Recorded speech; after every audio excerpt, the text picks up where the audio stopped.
நீ எழுதி வச்சுக்க. ஒரு நாள் இந்த நாட்டின் பிரதம அமைச்சர்கள், இந்த நாட்டின் பெரிய பெரிய அமைச்சர் பெருமக்கள், இந்த நாட்டில் இருக்க அறிவியல் விஞ்ஞானிகள், இவன் எவனுக்கும் இல்லாத மதிப்பு உழுது வதச்சு உலகத்துக்கு சோர் போற உழவர் குடிக்கு வருவாயா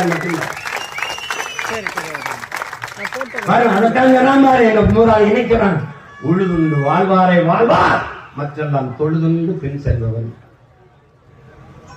உழுவார் உலகிற்கு ஆணி, அத்தாற்றாது எழுவாரை எல்லாம் மறுத்துட்டான். அவன் ஒண்ணும் கிடையாது.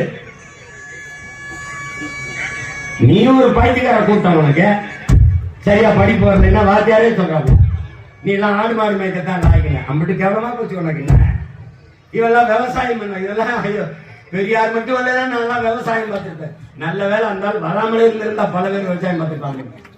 சொல்றது பெரியார் மட்டும் வரல, நல்லா விவசாயம் இருந்திருப்பேன். அப்புறம் வீட்டுல வேணுது மண்ணடி திண்டிய உங்களுக்கு கேவலமா போச்சு. என்ன வேளாண்மை செய்யறது?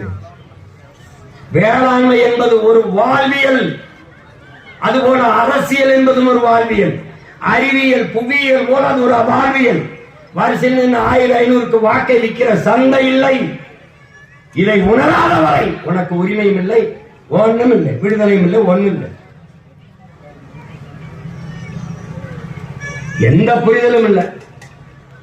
திருப்பி திருப்பி துன்பத்தை தந்தவனுக்கு அதிகாரத்தை கொடுத்து மறுபடியும் துன்பத்தை பெறுது. அவனுக்கு இன்பம், நமக்கு துன்பம். அவன் தான் செய்ய மாட்டான்னு தெரியுத, அப்புறம் அவனுக்கு ஓட்டு போடணும். எதுக்கு போடணும்?